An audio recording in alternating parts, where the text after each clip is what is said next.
Hello, welcome to Isolation Gigs. This is our weekly podcast, and we're very happy to be back. Today is Freelancers Day, National Freelancers Day, I think. I read just a minute before we came on, actually. We are pretty much freelancers on here. We get a lot of freelancers on, but we also get other people on who work in the arts, music. And today we are focusing mainly on radio and sound. So it's an area which I have a lot of interest in, and I always enjoy the medium of radio. And obviously, being a musician, being musicians on this platform, a lot of us are very interested in sound, whether we like it or not. It's part of our makeup. So as usual, we have Chloe as co-host. Hello, Chloe. How are you doing? Hello. Yeah, I'm good. Thank you. Happy Freelancers Day. Excellent. Yeah, happy Freelancers Day, whatever that means. And we are joined today by Andy Lake, who is a presenter on BBC Cambridgeshire, and also a writer, amongst many other things, a musician as well. So hello, Andy. How are you doing? Hello. Yeah, very good. Thank you for having me on. No problems. Like I say, we will also be joined a bit later by Martin Lumsden from the Big Sound Machine and Discovr TV. He's actually online now, so the Big Sound Machine is rolling as we speak. So we'll bring Martin on when he's ready. He'll be joining us later to have a little bit more of a chat about radio and also a bit of the TV kind of side of it as well. So what we're going to do this week is kind of look a little bit like we did last week, where we were looking at theatre and the arts. About how the industry is shaping up as we move out of lockdown. So how the radio kind of scene is looking, how sound, particularly with Martin is a producer as well, how that's looking and how things are shaping up there. And we'll just have a general look forward and give our thoughts on what's happening in the scene as we come out of lockdown, which pretty much as soon as, the pubs and bars open, which I think's in 2 or 3 weeks now, that'll pretty much be the end of lockdown, really, because there's not very much else that isn't open now. Shops have opened this week, and all kinds of different things are opening up as we speak. So we're going to just touch on a few of those things as we go. So Andy, tell us a bit more about what you do. You can tell us a little bit what you do with BBC Cambridgeshire, and what else, other stuff do you do as well? Okay, so I have been at, I worked for the BBC for 3 years at BBC Radio Cambridgeshire, and I'm a presenter there, I'm a journalist there, I'm a producer there. I've done every role possible in that building, from picking up the phones to presenting and whatever. I've basically done it all over the past 3 years. Before that, I lived and worked down in London doing the radio there for about 2 or 3 years, and I also I like to write a lot. I've written a couple of plays which have been performed. I've written a couple of short films and short sort of webisode, YouTube, TV scripts as well, and yeah, I just like to. And I play the Dame in the local panto as well. There you go. That's sort of all the things. They're done. That's me. Let's just talk about that. Yeah, let's do a session on that. Yeah, because I first knew you as a writer when I got involved in one of your short films, just doing a bit of music for it, and subsequently I've been on your show on BBC Cambridge. I also heard you once doing travel, I think, when I was driving around London. I think you were on a station doing travel, and I was like, I recognise that voice. I'm pretty sure that's Andy, and it was. And yeah, that was it exactly. Yeah. It was. I mean, I'm originally from Cambridge and Cambridgeshire, so as soon as the opportunity came to work actually, here, that was, I took it. But yeah, I did do shifts at lots of places down in London before I came home. Yeah. Yeah, and like I say, I've actually seen you in all those roles in BBC as well. And for anyone that doesn't know much about radio, because it kind of is a little bit of a secret, I'm lucky enough to have been in a few radio shows and things like that. But it's a little bit unknown for people that don't know about it. So when you're trying to get into radio, is it kind of common that you'd kind of do 2 or 3 different jobs at the same time, or before one and then you move on to another? I mean, this is this is something which took my parents had to be convinced, I think, about this. They were both people who quite sciencey, mathy people who did degrees in maths and science, and then went and worked in a job to do with maths and science, and that was basically it, essentially. And it took them a while to come around to the fact that actually there is no set way into radio at all. I mean, I've known presenters who worked as postmen, milkmen, delivery drivers until they were 40. But if you're interesting, and if you're able to, not even interesting, that's a bad way of putting it. But if you are if you have a story to tell, and more importantly, you can get others to tell their stories, I think you've got a chance, regardless of age, really. But yeah, I did realise quite early on. I mean, there are a lot of people my age who, first started wanting to work in radio in their young 20s, and I think the way that I did it is I worked some really bad gigs. Hoping We've all been there. That one day we've all been there, exactly. Hoping one day that one of the big one of the big companies will eventually like you, and unfortunately, for me, one did, which is great. But yeah, I mean, I did community radio at Cambridge 105, and I haven't. I've got to give them I've given them a shout out there, because definitely. Although I haven't done anything with them for a number of years now, it was a really good really good sort of place to start and hone my craft. Student radio as well, I did that as well. And I think basically what happened is I went to university, and I studied what is essentially English and theatre. It was writing scripts, analysing scripts, of like sort of all mediums, basically. And I'd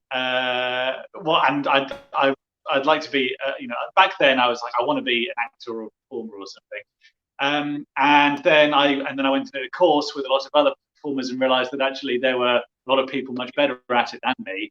And so I was like, well, actually, I wonder if there's a job out there where you can basically just, which is basically acting, but play yourself, and you don't have to learn lines. And that's basically what led me on to radio. Amazing. So there's no set way into it at all, really. But yes, I guess my advice is do the terrible gigs. I mean, I remember one gig I did a show for 3 months. I presented an afternoon show.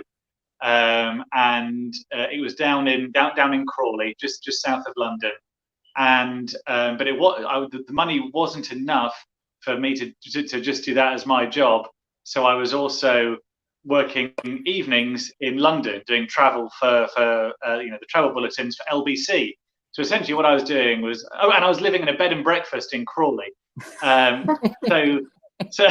basically, I was down in Crawley. I'd wake up at about 7 a.m. and make use of the complimentary breakfast, and then go to sleep again, and then go and present 4 hours of radio at this small station down in Crawley. Then I'd catch the train from Crawley into central London, work for LBC between 7 p.m. and 10 p.m, and then get the train back, and then I did it all over again. I did that for 3 months, and I only just, financially only just broke even, but the experience it gave me and sort of it was a great step up the ladder. So sometimes you have to do terrible stuff, is my advice.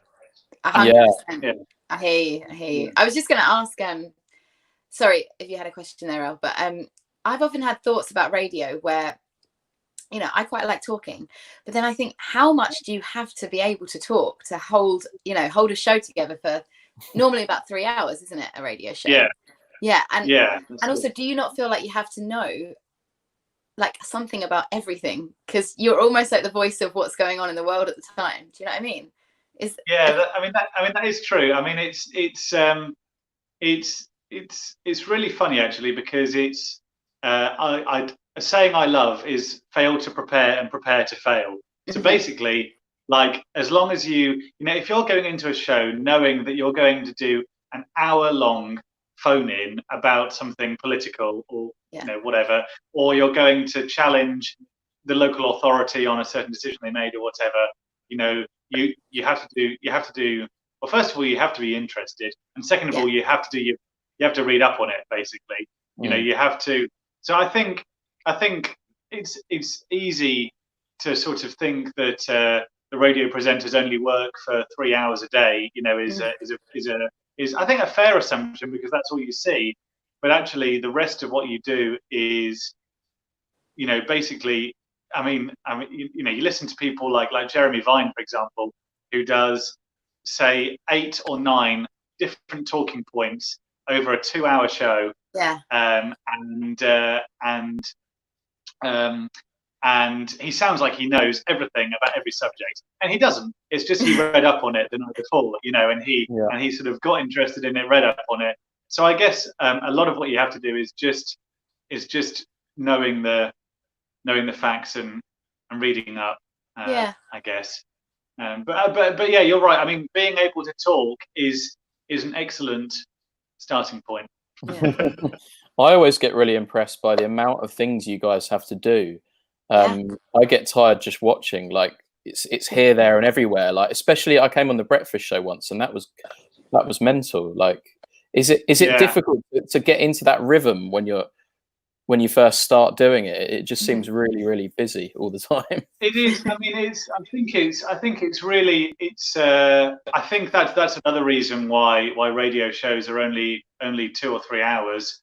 One thing which has changed during lockdown is that shows have become longer, so there are fewer presenters in the building, basically. I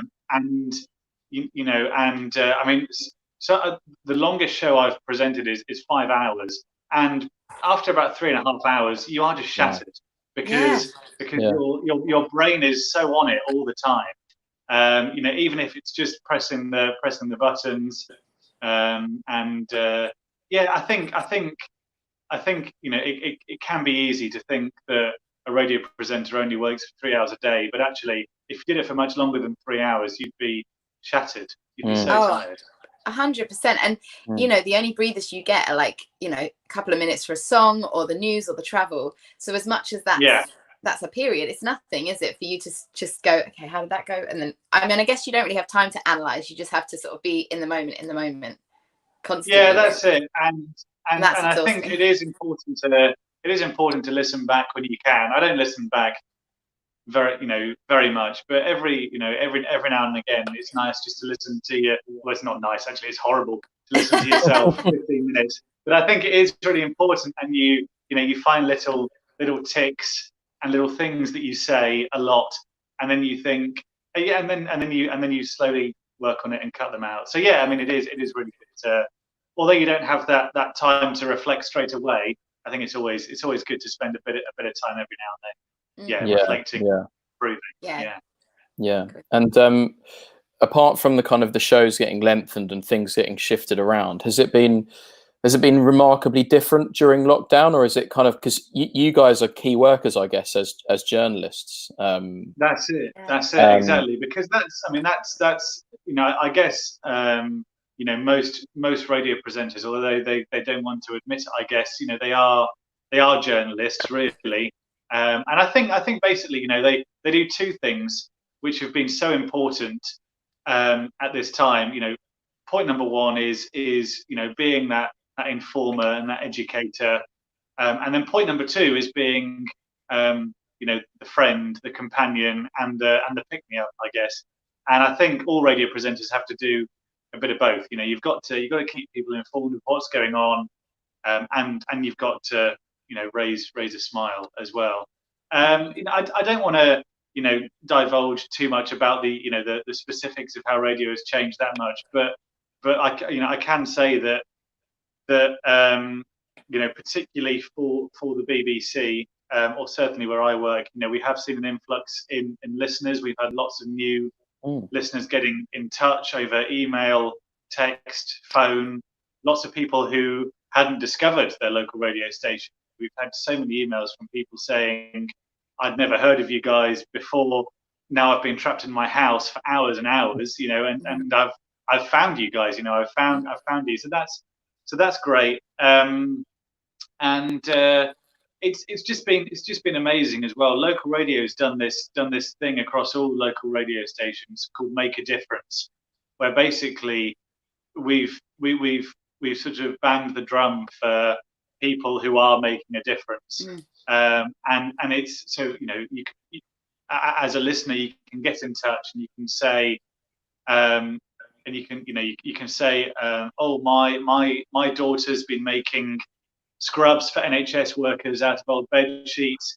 Please give her a shout out. And by the way, if you have any bed sheets that you want that can be turned into scrubs, then she's your girl. And then we, as the radio, can facilitate that, so we can put those two people in touch. And that has just had thousands and thousands and thousands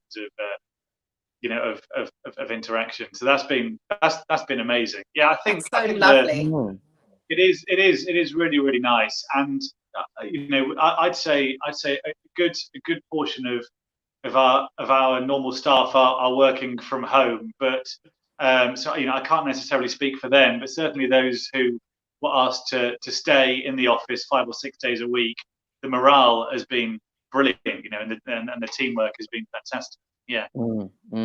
That's amazing. Like, I love the way that it can bring communities together, and because there's a lot of people during this crisis, and we were some of them as well, wondering how can we really connect with like the NHS and the community. But that's the radio's right in the center of that, isn't it? Yeah. It's a place for people to either listen or get in touch with. I love the amount of people that phone in and text in to radio shows. I'm always it's really interesting because what I've always loved, and every presenter is different, but I love the audience interaction. So so if ever anyone phones up, I'm there shouting through to the producer who's picked up the phone, and I'll say, do they want to come on? Do they want to have a chat? As soon as the text or the emails arrive, I love to read them out, and I love, I think the radio should be listener facing.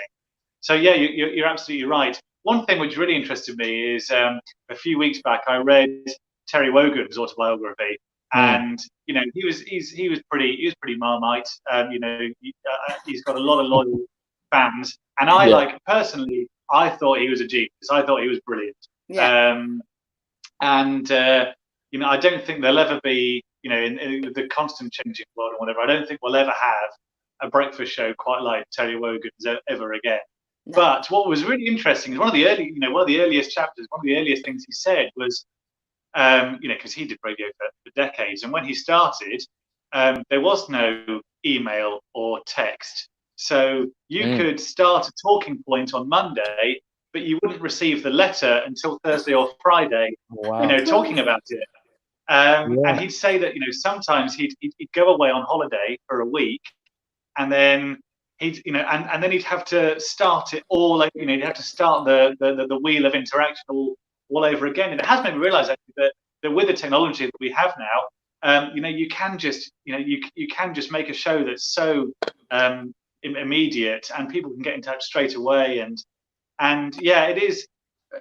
A couple of years ago, this is one of the best things I've ever done. A couple of years ago, for Sport Relief, myself and another presenter walked from Cambridge to Peterborough, and it took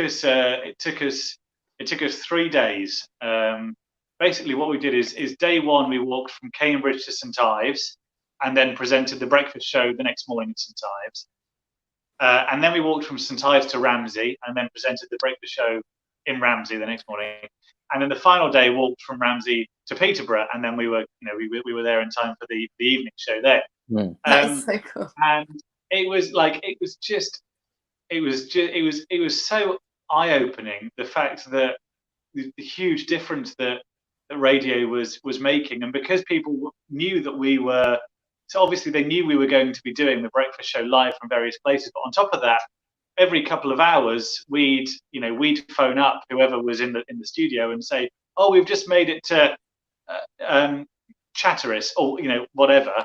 And so you had this running commentary over the 3 days of our walk, and Look East on the TV they filmed a bit for it, and it's just people were coming to the end of their gardens to give money into our tin for as we came through their village to give money for sport relief, and when we arrived in different villages, sometimes you had 2 or 3 people waiting, sometimes you had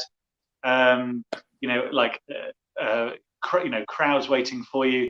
I remember at the end of day 2, when we were shattered, this whole school came running out to meet us, and then we sort of did some sport on the sports. And I just thought, this is amazing. And I had, and as someone who, constantly tries and puts the listener at the centre of everything they do, to know that actually, that there was this connection with the listener, it was amazing. And I hope I get to do something like that again in the not too distant future, because for the radio station and for the community and for everyone's a winner in that scenario. That was an amazing experience. Oh, that's so beautiful. That's lovely. We have got a question for Andy. Go for it. And it's from our friend Stephen McLaughlin. Hey. Is it difficult to stay impartial on topics you feel passionate about? Oh, that is an excellent question. Yeah, very good question. Yes, I guess is the short answer. I mean, you don't go into radio or journalism if you don't have at least opinions on a lot of things. Is it impartial? Is it difficult to be impartial? I'd say I've done it for a length of time now where I don't even think twice about it. But yes, I mean, obviously we all have our own thoughts on certain things. But also, you've got to allow everyone to have a voice, and that's one of the things that I'm particularly proud of working for the BBC for. Is we get hounded for being impartial, and we get hounded for being biased towards everyone. But I think if you're biased towards everyone, you must be biased towards no one as well. Yeah. So I think it's a fantastic corporation, and it does have really strong values, and I am really genuinely proud to work for a company like that. That's awesome. I was going to say on that topic, I guess the thing is that your role as sort of presenting the show and guiding the show, you're often listening to other people's thoughts on things, and so in that respect, I guess you can more easily stay impartial on things because you're really wanting to hear what they have to say. That's it, exactly. The other way around. Exactly. And actually, similarly to that topic, I like to think that I'm sort of funny a bit, I guess.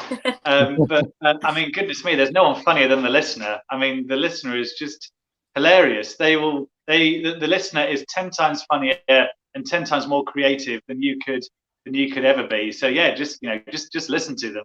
Yeah,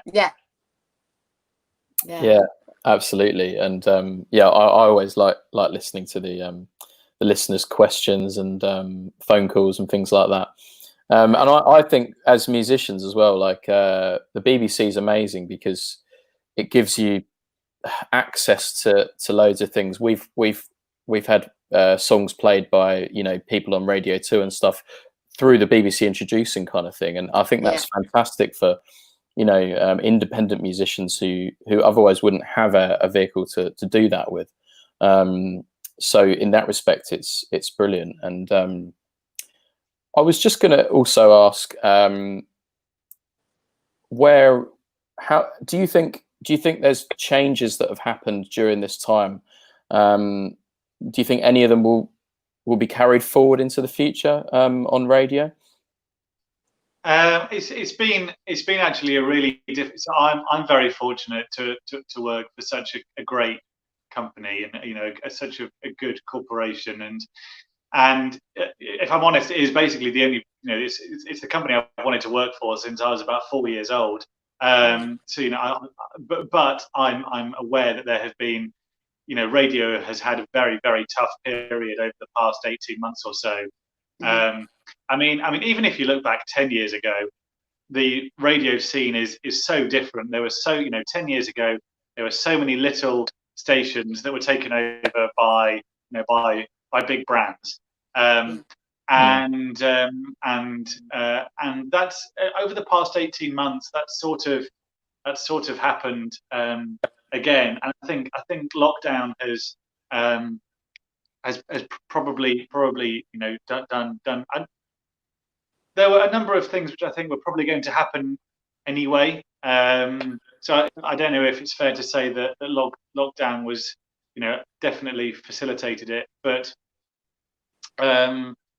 yeah, I mean we've lost a few local stations during lockdown, across the whole of the UK. Yeah. And I think that is a massive shame, because you're quite right. One of the things the BBC does so well is it promotes this new talent on a local level, which then can turn into a regional level, which then can turn into a national and maybe international level, which is fantastic. And if there's anything really which the local radio should be doing is promoting its local people. And I think what's been a real shame for radio over the past 10 years, but I guess sort of more dramatically over the past year or so, is that real the quite rapid loss of local identity, I guess. And there are some seriously good presenters and seriously good journalists out of work. So I think I'm probably not the only person in the industry who's sort of using this time to take stock and just be grateful for what you do have, rather than trying to climb the ladder really, really fast. It's important to just be grateful with what you do have, I guess, because I'm one of the lucky ones, I think.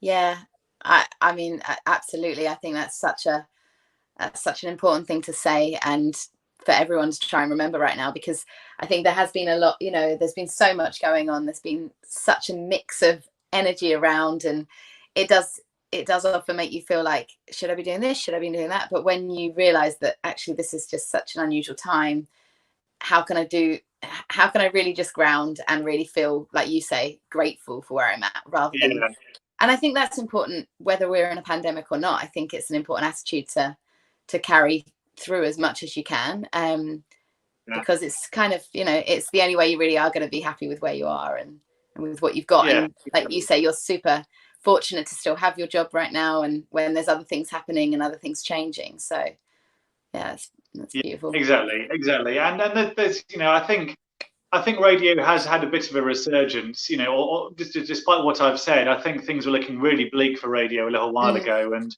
I think it is, not on a dramatic rise, but I think it is, it is on the up. I think, and one thing that which radio will always have on its side is that it's got something which TV will never have. TV is brilliant. It's great. But radio is that companion. It's that same. You can wake up every morning and hear that exact same voice or that exact same three voices. And you can set your watch by it. And radio is a friend and a companion in a way that TV will never be. So I think, however bleak the future looks for radio, I think it will be in some capacity around for a long time, because it has so many, so many aspects to it which TV just can't. No matter how good TV, Netflix, whatever it is, and it is good, it's brilliant. But there are certain things it will never ever be able to do radio can. Absolutely. I absolutely love that, and I think it's a very nice thought, and also it's a good segue into our next guest, who Fun. is ready to join us now. Also a champion of local music and music from the wider area. He's a good friend of ours, and he's just been live on the radio on the Big Sound Machine. So let's welcome Martin Lumsden, if we can get him in here. Hello, Martin. How are you doing? Hey, good. Thanks. How are you? Oh yeah, we're all good. Yeah, we're all good. We're just chatting about the merits of radio and all the good things it does. And you've just come off a stream on the Big Sound Machine, haven't you? I have just finished at 6:30. Yes, just done. That's brilliant timing. Literally just closed it off, and I said to anyone, if you want to carry on listening to me ramble more, get yourself over to Facebook, because I'm going there now. So, yeah. So hopefully people will join in as well. Although I said that stupidly, I said it at the start of the show as well. I said go there, so they might have been joining. They might not have been listening to me at all. Who knows? No, it's brilliant, and you do a great job, kind of. For local music and music from far-reaching areas as well, and I always enjoy looking at the lineup. I learn a lot when I look at your lineups, because I'm like, oh, that sounds really good. I like that. And yeah, it's great. And yeah, so maybe just tell us a little bit of background. You also doing stuff with Discovr TV, which I'm also familiar with, and I've been on just last week, I think. So just give us a little bit of a background about what you do with radio. You're also a producer at the Cream Rooms as well. Yeah. So yeah, just give us a bit of a background to all the things you do. Yeah, I just caught the end of the conversation that you were having before as I came on, and I think yeah, absolutely right. Just listening to you saying there's things that radio can do, the way it communicates, that things like television can't do. And there was also a key word that I sort of felt I wanted to say. There's something about people that are on radio, and I'm not saying people elsewhere don't have, but when you're listening to people, especially maybe music shows, but you just get passion. You're going to get people who want to get involved in doing this sort of stuff. They're going to be passionate about whatever there is they're talking about, and that's going to come across, I think. So for me, I feel, I don't know whether rightly or wrongly, I do a radio format show. I'm not actually on any radio station at the moment, but it's a radio format show, and that's the right thing, I think, because I just love that format, that idea of talking to, almost feeling that you're just talking to one person, I suppose. That was the old, I think Terry Wogan who said that. That's how it should be. Just imagine you're just talking to one person. But it's just started for me. I mean, I've been I've owned a recording studio now for just over 10 years, and I've been working as a record producer, or an engineer and then a record producer, sort of making records. And one of the biggest frustrations I suppose I encountered with the artists I was working with was that they were making records and not really knowing what to do with them afterwards. So it kind of started as let's figure out this distribution model and what's happening there. But then it just kind of developed into, how can I tell people about these songs and let more people know about them? And radio seemed like a great platform to do that. I'd kind of tinkered with the ideas of podcasts and things like that. And then I got an opportunity with a local station based out in Stevenage, North Arch Radio, which launched in February as an internet community radio station. And they asked me if I'd like to do a show, which just immediately felt like, well, of course that's the thing I should be doing. Because then I'm connecting and communicating with exactly the audience that I want. Well, both the people that I want to represent and the audience I want to reach as well. So that really developed, and North Arch Radio sadly now ceased. But I've carried on. In fact, this sort of isolation predicament, or the lockdown situation, has created a whole load of opportunities in terms of platforms for creativity, I suppose. And I'd been using Mixcloud to distribute my shows before anyway, but they started a live stream platform in April, which just meant I could get back doing it live, which just has a little bit more energy. It's great recording stuff, but when you know that it's kind of whatever I say, someone's hearing, and there's nothing I can do about it, there's something extra special about that. So that's what I've been doing, and show 94 it was today. That's just about 2 years I've been running it for, 94 shows. So yeah, it's great fun. Oh wow, that's I've great. no idea if that answered your question. So I'm still on a bit of a high from doing this. Yeah, no. Talk away, Martin. Talk away. It did, and more. And yeah. Just tell us a little bit about Discovr TV as well, because you've been like we all have really very busy during this lockdown period, and Discovr TV seems to be taking on a new kind of energy and kind of prominence during this time, I feel. Yeah, I hope so. We started as effectively it came out. Balcony TV, I think, is probably something some of you may have heard of, which was effectively a platform for filming artists in a live environment, with the kind of premise that it was always on a balcony.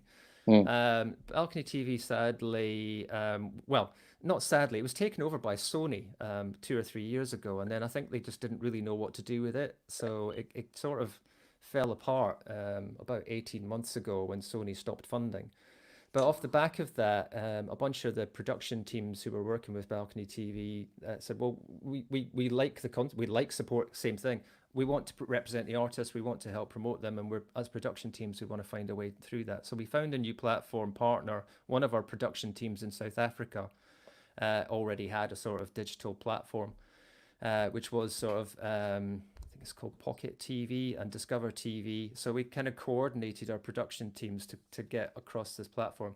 As things have developed, and again, this kind of opportunity that arose, because we weren't able to do location filming, when we got, very much the same as you did, Elliot, Chloe, when you got into the lockdown period, the first thought we had was, well, it's got to be live streams, isn't it? And how can we create a better platform, if you like, or how can we support the artists? So we started by saying, rather than giving you, what we really wanted to do was say, instead of being in one place, you can be in lots of places at once. So if you've got a live stream, we've got multiple locations through our Facebook pages, so we'll get you streaming across all of those pages all at once. I suppose that then developed into, well, that's now happening a lot. So are we contributing anything different? Yeah.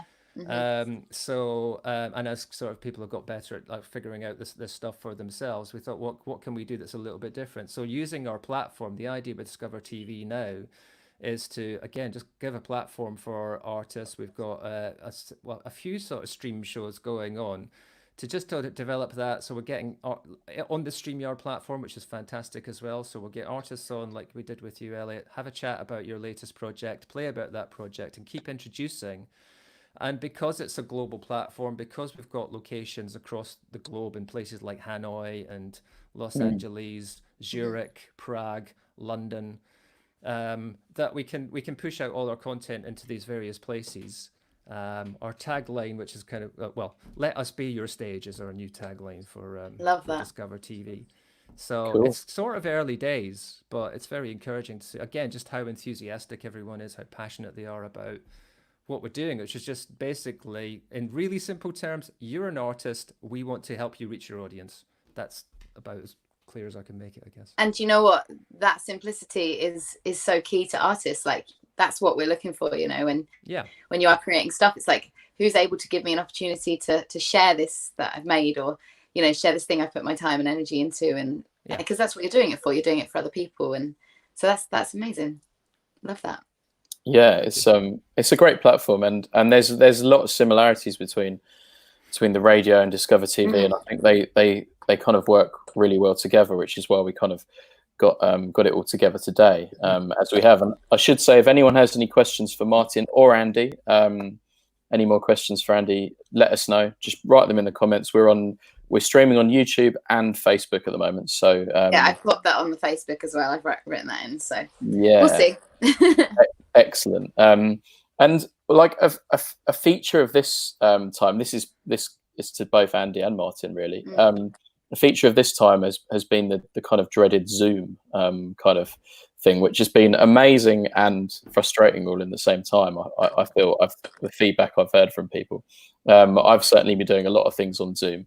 I wondered how it has worked in both of your workplaces, really, because I noticed that I think I did a Zoom call with you, Martin, and I've done one on a couple of other radio stations, and I noticed that Nihal's program on Radio 5 Live were doing their guests by Zoom. And I guess maybe to Andy first. So I guess how does it work with radio Zoom? Is it a good thing? Is it a good platform? Yeah, I mean, it's so it's definitely something which, I mean, we haven't had live guests in the studio since February. So we had to. I mean, me personally, I've always liked the sound of a phone call. I'm pretty old school in that regard. You know, I love the presenter voice and the phone call voice. I do like that.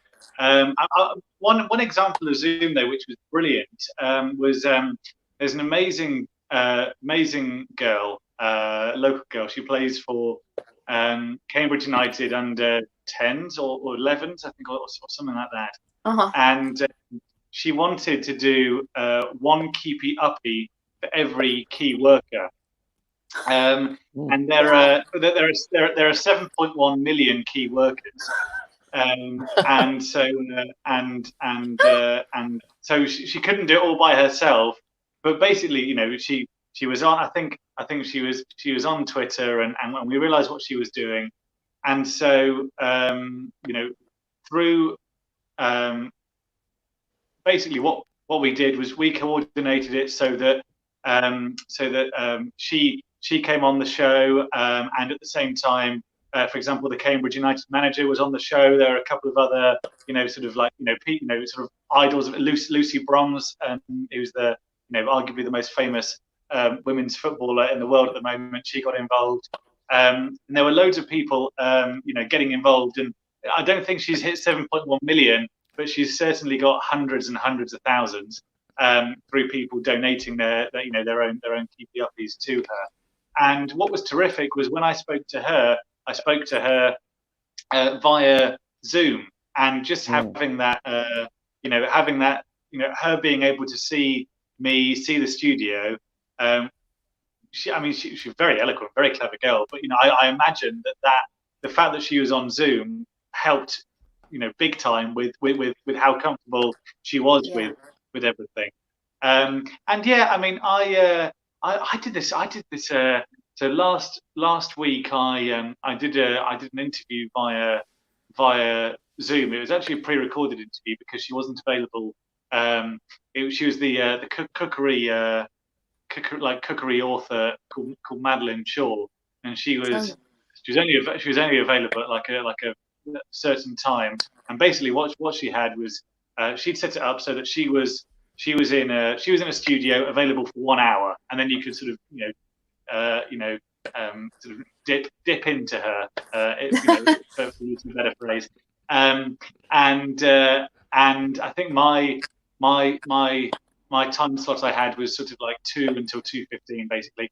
And what I was given the Zoom link, but I couldn't quite get it to work on my, I couldn't quite get it to work. But actually, I found that basically, if you just dial the Zoom number on the phone, or certainly this is how the tech worked where I was, if you dial the Zoom number on any kind of normal phone, it just comes up as a regular phone call as well. And it has and so I was able to speak to her, so easily via the, through the studio desk.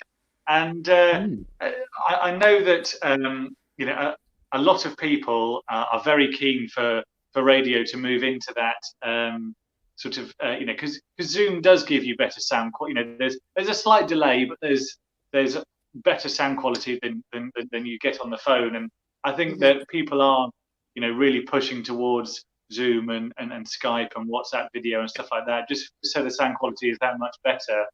And I guess I guess that is the way it's going. And I think one thing I'll just finish this answer on is I think that because of what's happened over the past 3 months, and everybody's had to, because TV and radio, people have had to hook up in this particular way, and people are just used to slightly grainier images or the audio being slightly delayed or stuff like that.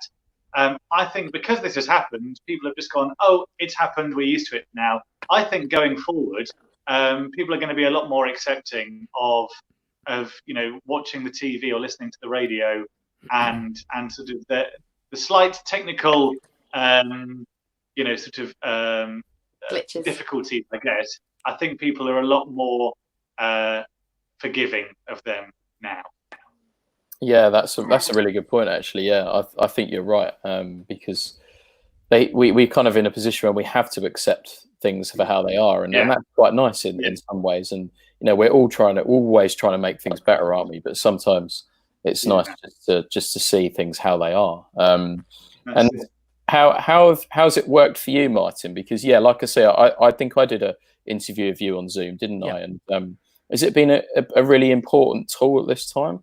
I because of the I suppose the show that I'm doing, the kind of the visual aspect of it, I've not so much thought about that. And anything that we've done, the Discovr TV, we use StreamYard because again, it's where it's going. But I think what Andy was saying is actually really relevant, and I've experienced this in some of the other work I do when I'm doing podcast recording. That because we weren't normally, those podcast recordings had been done in a studio somewhere, so it's that sort of same interview thing that you were talking about. And what we experienced quite quickly was there were some of the people that were interviewing saying, "Oh, can we just do it on the phone?" And that was okay, but what you miss a lot of that visual communication that you normally have between people in terms of when do I speak, when do you not speak. And we quite quickly found that even though the podcast is an audio medium, the conversation flowed a lot better if people could see each other. And I think, taking on board what Andy said as well, for people who are kind of experiencing that kind of, I'm on the radio or I'm in the studio, if they can't make it to the studio right now, which is what we might have tried to do in the past, they come in and have a conversation. That's definitely a good second to be able to say, well, you can feel you here because we're inviting you into our studio, even if it's only in a sort of visual medium. I think the other thing that's interesting, I suppose I don't know whether the best way to put this, but it's created this similar point to what Andy was saying, this sort of leveling off of the playing field, when you might kind of be thinking of, I suppose we got used to things like, say, the BBC transmissions being very high quality, very high production values, all that kind of stuff.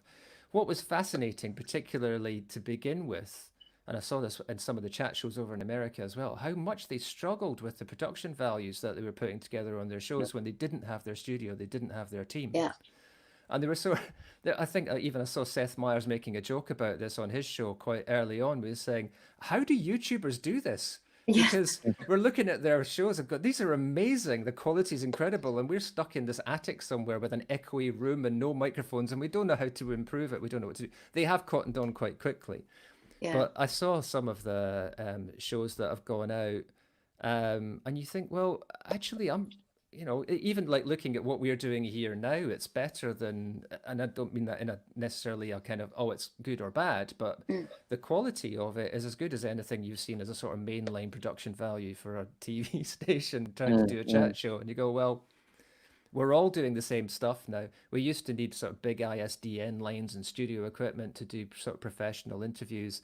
And as Andy was saying, we're getting beyond that now when you can have a conversation just over the internet. And I totally agree as well. I always like that idea of the kind of, and we've got so-and-so on the phone from, I don't know, Birmingham or the United States or wherever it was. That like you said, that adds a lot of character to the quality of the interview and the show, rather than always being perfect, pristine, sat around a desk having a chat, sort of Radio 4 style. It's nice for it to be a bit sort of off the cuff sometimes. Sorry if anyone said, I just wanted to reply to that, but I think that's a really good point, because I think what this period's allowed is people to step out and try things that maybe they wouldn't have done so much before in all aspects of arts, creativity. And I think that's really important, because, okay, at some point it will move forward, and, everything will sort of shift again and be back to what we've been used to. But I think what this is doing is allowing people to have that time to experiment a bit and realize, actually, do you know what? I can do something from home within the means of what technology I have right now, and with the people that I know in my life, and create some interesting content and do some new things. And if that's the positive out of this time, then for our industries, then the number of collaborations that's generated, I think, is incredible. Like the willingness for people to work together, creating musical content, as you guys have done with the Isolation Artists song. and the artists putting videos together with their fans or with other people. It's just some of that kind of collaboration work's been fantastic, amazingly creative. 100%.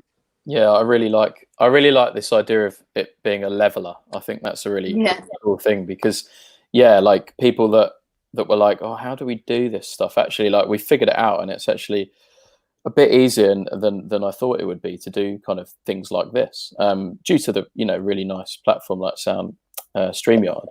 It's been a massive help, but also kind of like it's shown people that we can do it. Why not?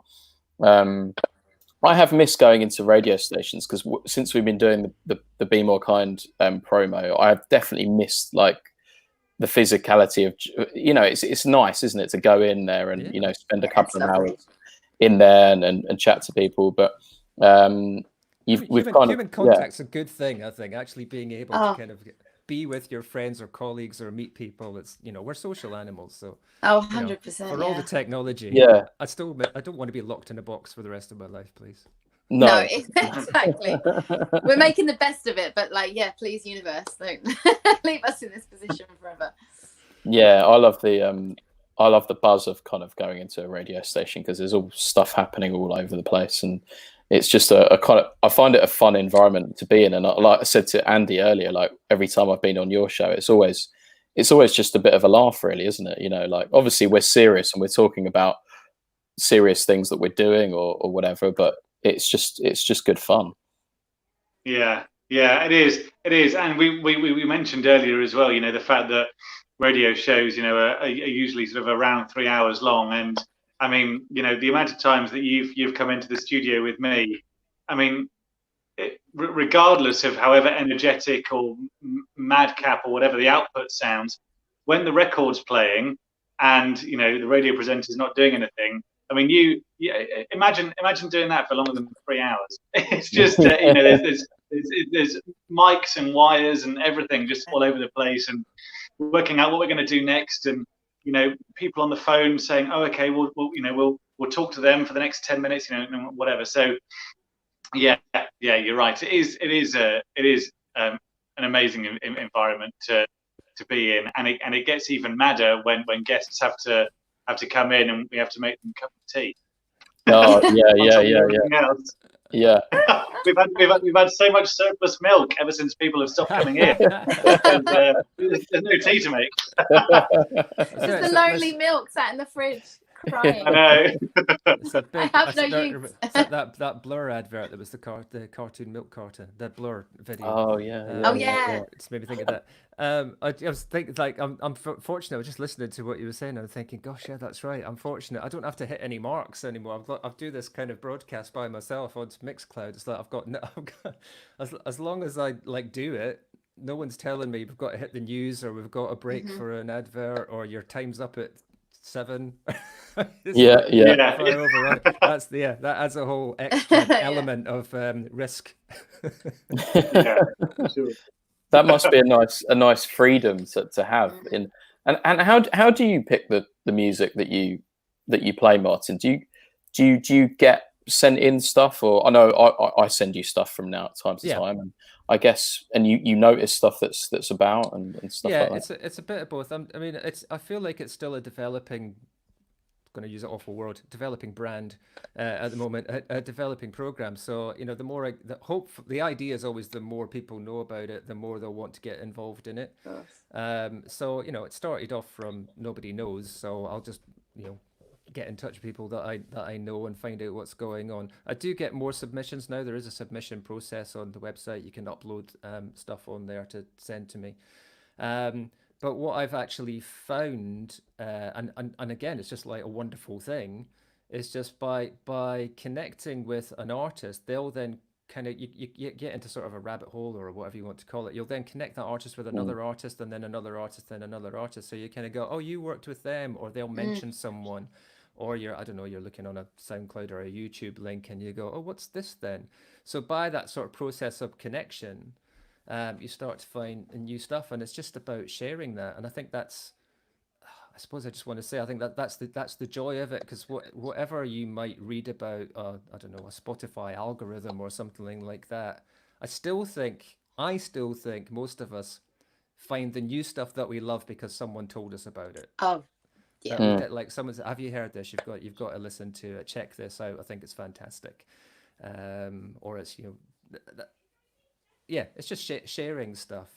And I don't think they've invented a computer yet that's as good at doing that as we are as human beings. Yeah, word of mouth is so powerful. Yeah. So mainly it's it's probably about 50-50 at the moment. I get stuff sent to me, or I'll find something and then I'll reach out and say, can you send me the track? Because I want to feature it, or would like to get you on the show. So yeah, bit of both. And do you always, is it Julian that you broadcast with? Julian, yeah, over in South Africa, yes. Do you always broadcast together? Because I when I watched Elliot on there, so we've done. We just started that last month, so we're where are we now? 5 or 6 into the New Music Mondays, and again, that's the great thing about that, as well as a development for myself as well, is that because Julian's over in South Africa and he's got his reputation and he's got his connections over there, he's playing stuff from South Africa. I'm playing stuff from ostensibly the UK, although at the moment it's kind of Hertfordshire. Hertfordshire, UK, London sort of thing. That's my kind of representation. So we're playing these things to each other, which of course the chances of me coming across anything from South Africa would be pretty remote, just generally. So being introduced to some of the artists over there is fantastic. Likewise, he gets the same from it as well. And whilst it's not happened yet, the invitation is absolutely open for anywhere in the anywhere in the world, and hopefully our other locations will start to contribute as well. So that it'll start to become a global network of shows. And here's a great new artist from Hanoi or Zurich or whatever to get on, so that we're introducing the artists and the locations. So we're kind of creating a little bit of both around, okay, this is music and it's from here. And that's to try and bring it together rather than separate it. It's not to say this is different, although it is. It's unique. It's got its own culture. It's got its own identity. But also there's something that connects us all together, which is we like music, right? Yeah. So that's the idea with that. So yeah, we do that together because the idea was to introduce stuff to each other rather than just try and do it by ourselves. So generally speaking, we don't really know what each other are going to play until we kind of share stuff in advance, but we don't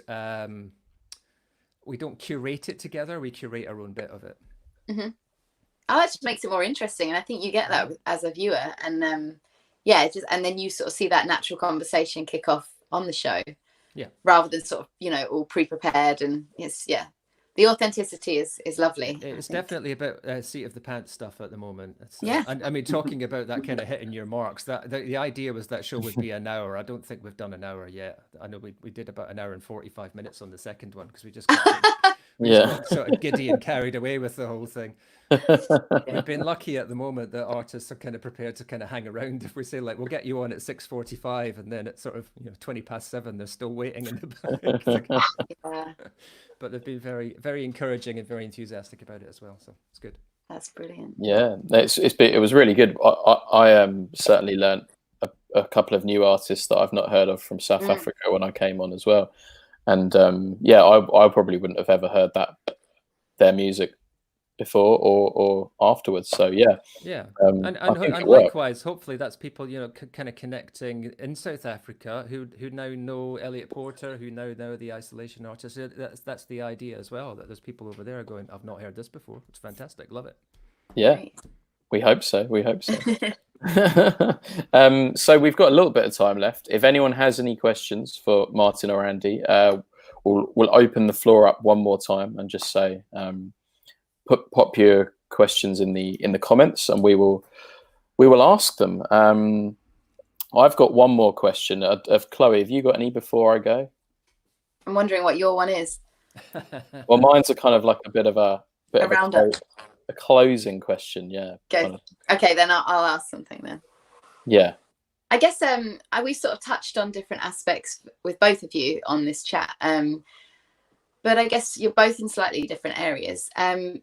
How do you visualize the next sort of 6 months? I know it's a question that sort of is very broad, and there's lots that can be said, but within your fields, do you feel like, do you feel like it's going to be a challenge going forward, or do you feel like, you know, you've got things in place and actually it's not going to change too much? Like, you know, basically it's quite an open question. How do you see the next 6 months, sort of?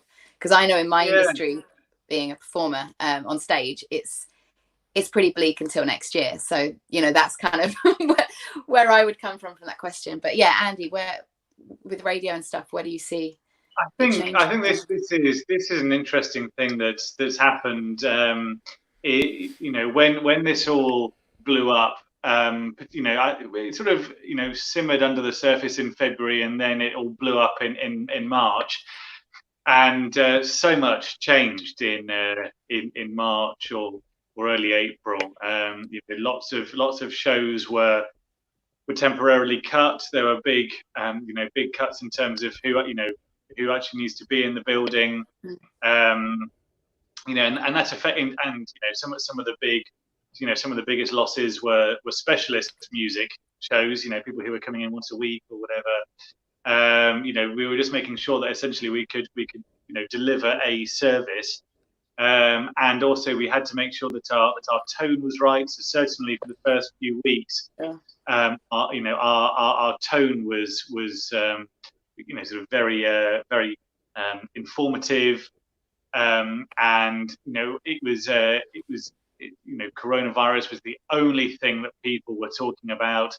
You know, whether it be you know, and I think, you know, when we're going to get the first case in our county, in our city, in our village, you know, and whatever, and it was sort of this is what was happening for a few weeks, and then we had a discussion, and we were essentially like, okay, we can sense now that the tone has changed. You know, it's arrived, it's happening right now, and what role do we have to play? And there was a very distinct shift from you know, 100% coronavirus, informing, you know, this school has shut, the pubs have shut, you know, just getting out the message, basically. We did a very obvious shift, I think, from that. And I think this was represented in the, you know, in our music beds and our jingles as well, you know, in terms of our coverage. All of a sudden, throughout late April and May and June, it's become much lighter, and it's become, I don't want to say celebration as such, but rather than just letting people know that everything's shut and whatever, there's been a very distinct shift to communities are doing amazing things. Let's celebrate that. You know, it's still related to what's going on, but tonally we're coming at it from a completely different angle. And people are so exhausted by, you know, these are the numbers. This is, you know, this is shut. This isn't going to open until next year. Blah blah blah. People, you know, we reached a point after probably about 3 or 4 weeks where it was all people were talking about, but at the same time, it was the last thing they wanted to hear, basically. Yeah. So we had to do that balance of, you know, of making sure that people know what the latest is, but also being that pick me up, and sort of, you know, if people were having to shield and self-isolate, that there were people in their village who were delivering food parcels, or who were willing to do their shopping or whatever. And that's what we became. Rather, you know, we became the facilitator for that message. And I think going forward, we will start to see some of the, perhaps some of the more, specialist, niche shows return very, very slowly, I think. Yeah. And I think certainly over the past 3 weeks, I reckon, I remember I commented on it about 2 weeks ago. We finished a show and I said, we didn't do any coronavirus in that show at all. You know, the show was 4 hours long and we didn't talk about it once. You know, and it was, and right. 3 months ago, that was an alien concept, you know, and Sure. actually, although it's important, you know, to maybe, you know, have a catch up with a reporter or a medical expert, you know, at the start of the day and the end of the day, or maybe, you know, once every couple of weeks. Actually, I think we will see, you know, so we've already had a big shift, and I think an even bigger shift is coming, I guess, and I think that coronavirus will slowly leave programming. And I think, when it's been so great having the shops opening. We've spoken so much to shopkeepers, shoppers, the local councils, seeing what they're doing. And I think for a lot of people, when the pubs and the bars reopen, I think you said earlier, Elliot, that'll almost be like lockdown is over. That'll be such a huge moment. And I think when the pubs reopen, I actually did a show last week where I because all the pubs are shut, I opened my own pub on the show. So we had all the sound effects. We had people on the phone, saying, "Oh, can I have 2 pints of lager and and 2 packets of nuts?" And then I do the sound effects and whatever, and I just dedicated a show to people who wanted to say how good their pub has been, and sort of say, and I think people will really support local. When this is all over, whether it be the market or the traders or the pubs, and I think that maybe the next few months will be sort of getting the word out that your local community needs you. That's where I see it going. I think. Yeah. Nice. Oh, thank you, Andy. Yeah. And you, Martin, what sort of thoughts do you have on that? Yeah, so kind of, I know where you're coming from, saying like things closed down. Obviously, I've not been in the studio where I would normally do my work, recording artists, producing records. That was an impracticality from March.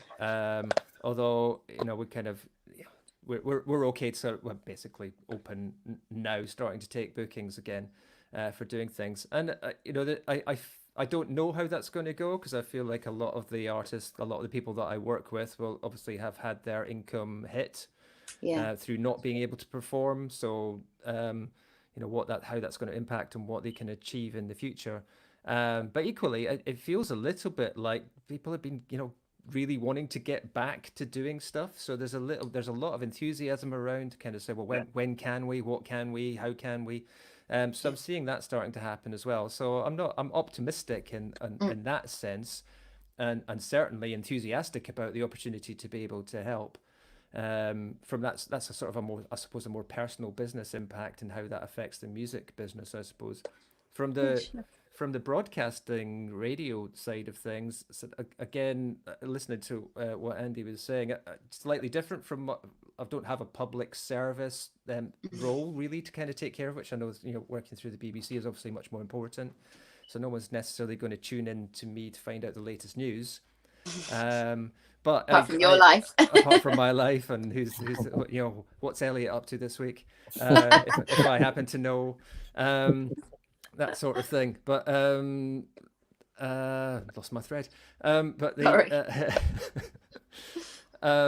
not going to tune in for that kind of stuff. But yeah, I was going to say I agree. They sort of in March it was kind of, well, this is all quite somber. I don't really know what to say. It was kind of, we feel like we're in imminent danger, and as we got a little bit into the process, I suppose we sort of realized, coronavirus is not going to come knocking down our doors. So if we do the things we're being asked to do, we're probably okay. So like I said, the mood sort of lightened a bit, and it's kind of grown out a bit. I have seen, that impact about the normal process, like internet radio stations, I suppose, local independent stations even, will have suffered quite badly, and can suffer quite badly, simply, first of all, by being able to create their programming, by getting people into their studios to do the programs. Secondly, by commercial aspects in terms of sponsorship or advertising that they would normally use to fund their stations. And I know that's impacted immediately on one of the local stations as basically come to an end. And I can't see that that's not been a lot to do with this situation over coronavirus. Although of course it's always difficult to run something like that. So just being able to manage the normal operations of your business, as we reflected on things like pubs and clubs and venues and shops and all those things. Same thing's going to happen for any sort of commercial enterprise.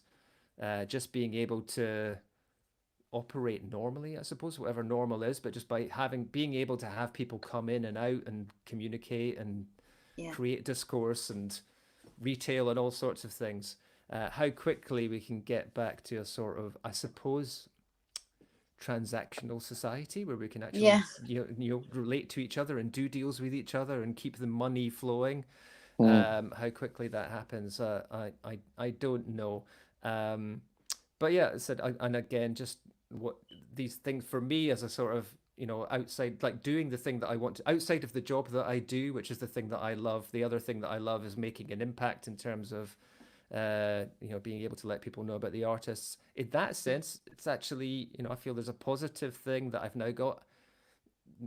These platforms like StreamYard have come along, platforms like Mixcloud that are doing live streaming now, and crucially, I think with platforms particularly like Mixcloud, I just want to say, I think crucially with that they're a licensed platform as well, so that's massively appealing to me as someone who's putting that music out, and hopefully for the artists as well, to know that if anything is being put on that station, that there's remuneration coming back to the artist. It's not just a free for all. It's actually, you've got the potential to earn through being exposed on those platforms as well. And that was a big deal for me to be saying, I'm not just taking the piss. That it's actually, there is that marketing aspect of it. There's that element of letting people know, but equally, as you become more played and more popular and all that kind of stuff, there's going to be some income coming back to you as well. And how important is that? And those platforms are growing and developing. So I don't know that it would have happened if we hadn't had this situation. So there's maybe a silver lining. Oh yeah, 100%. That's a super positive spin from both of you on that. So thank you, because I mean, what else, you've got to look at it in that way. You've got to sort of look at what you can do rather than what you can't do right now. And I think all four of us have been doing that the last 3 months. And, that's what we want to continue to do. And hopefully, the communities and the environments around us will be able to do that too. So thanks, guys. I certainly hope so. And I normally end it on your top tips and things like that, but I feel like we've kind of covered that in a lot of things that we've kind of talked about. So I thought we'd end it on something else. If we're getting a bit short of time now, because we do like to keep it down to, we've got about 7 or 8 minutes left, I think. But if you could give me a short answer, what is the most, either maybe the funniest thing that's ever happened to you live on air? So either on radio or on one of these streams or in any kind of thing. So I'll tell you mine to start with. I've got one too. Way back when I first started going on radio shows, when I first started putting music out, and I used to drag my piano around with me wherever I went. I subsequently decided not to do that anymore unless I really need to, because pianos are a pain. They're massive and they don't fit in many studios. And if they do, they don't often sound that good unless we plug them in properly anyway. So I just take a guitar now. But there I went up to, I think it was Cambridge 105 on the breakfast show about 7 in the morning or something. They're like, can you come in and play a couple of songs? So yeah, I took the piano, set it all up. I think I had someone else with me. And I actually dropped the piano live on air just as I was starting to play. The stand broke from beneath it, and it sounded. Apparently, people at home said it sounded like a piano falling down the stairs, because it kind of hit the stand, it hit the desk, and then fell to the floor. So that was my first experience of playing piano live on the radio, and it didn't go too smoothly. But if anyone's got any just little short kind of stories of stuff that's happened if you've been live on radio or TV or stuff. There are a couple, and I guess that there's one which always sticks out for me, and I think it's and for me, we get lots of calls and emails and texts and whatever, but this one for me was one of those things where I was like, oh my goodness, people are listening. Basically, it's about a year or two ago, and it's around 8:30 a.m. and I say completely, oh, by the way, just really quickly, sometimes when you think this is a killer talking point, this is going to get the phones going, and you say it, and then you get a couple of calls and that's it. Other times you say things completely off the cuff and the phone lines just light up. So you never really know what people want to talk about. But basically 8:30 a.m. I say completely off the cuff, God, my feet hurt. I'd love a footstool. And then I moved on. And I moved on with my life, moved on with the show. And then an hour later, so the show finishes at 9 a.m. An hour later, about 9:30, the tannoy goes and it says, "Can Andy come to reception, please?" And so I go to reception, and there's an elderly gentleman there with a footstool, and he says, "My wife told me that your feet were hurting, and you'd like a footstool." And well, we've got a spare one, so she told me to drive it round to you. And I'll never forget that ever. That was amazing, and I've still got it. It's like a leather, like a leather one-person footstool, but I'll never forget that. That's amazing. Brilliant. That's fantastic. That's fantastic. Is that not? That reminds me of. Is it Billy Bragg or something that basically kicked off his career by delivering a curry to John Peel? Oh, really? I'm sure I have heard that. A similar story, like that, like you said on air. I could really murder a curry. So Billy Bragg was out on the street like, that's the cue for me. And that kind of kickstarted his career. That's brilliant. That's great. Isn't it lovely to know? Not just that people are listening, but they want to help as well. Yeah. How cool is that? How cool is that? Take care of your feet. I love it. I was trying to think. I mean, apart from things that have just obviously gone wrong, especially when I was kind of first starting things, you're pressing the wrong button and things not working. But the thing that possibly just sprung to mind, because I just thought he did it brilliantly. I wish I could remember the name of the band, but we did an outside broadcast all weekend at Wilkstock Festival last year with North Arts Radio. We had an OB unit, and we basically had it at the sort of backstage area. And we were getting bands in to do interviews with us after they'd come off stage, usually, because they were in a bit more of a mood to have a conversation after that. I can't remember the name of the band, but you may remember, like last year, summer was pretty hot. The weekend of Wilkstock was one of the hottest weekends of the year.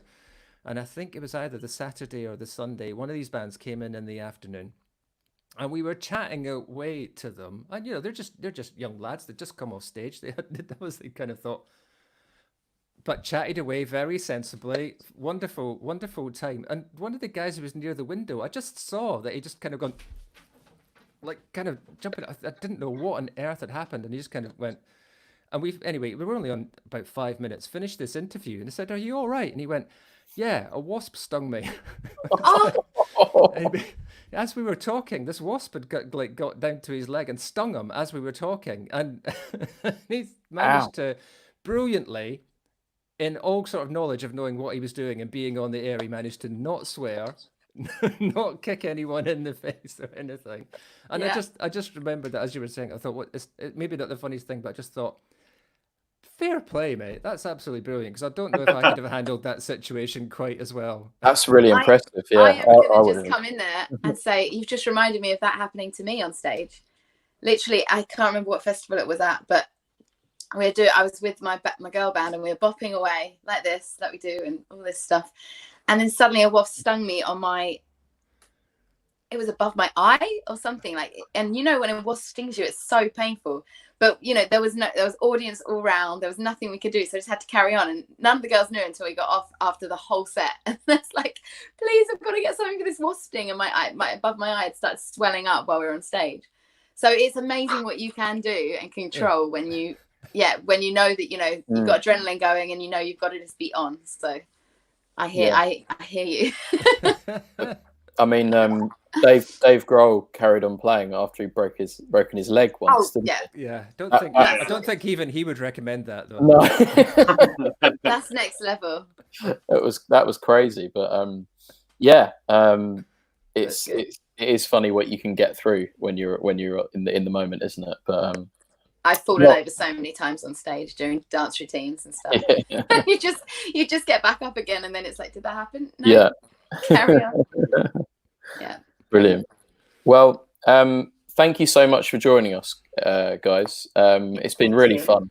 It's been really interesting to delve into the world of radio, sound, TV as well, and the internet as well. YouTube is kind of like our platform now, isn't it? So here we are, and hopefully we're here to stay.